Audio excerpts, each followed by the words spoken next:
બોલો હાર્દિક. હું અનાનસ ખાઉં છું. એનો કલર બહારથી કથ્થઈ છે, અંદરથી ને પીળો છે. સરસ. આ જાંબુ છે. અમારી વાડીએ જાંબુનું ઝાડ છે. હું જાંબુની સિઝનમાં જાંબુ ખાઉં છું. મને જાંબુ બહુ ભાવે છે. હું જાંબુનું જ્યુસ બનાવીને પીઉં છું. બોલો ઈરવા. આ તરબૂચ છે. હું તરબૂચ ખાઉં છું. બહારથી લીલો છે, કાપીને અંદરથી લાલ લાલ રંગ હોય છે.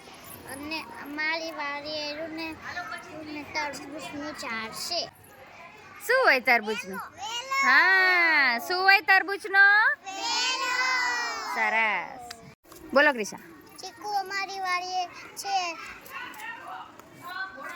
હું રોજ જઈને ખાઉં છું. એનો કલર કથ્થઈ હોય છે. સરસ. બોલો શ્રદ્ધા. આ છે કેળા. આપણે છાલ ઉતારવી તો અંદરથી સફેદ કલરના આવે છે. એ મને બહુ ભાવે છે. સરસ. બોલો દશરથ. આ દાડમ છે. આ હું ખાઉં છું. આ મને બહુ ભાવે છે. આનો કલર લાલ હોય છે. સરસ.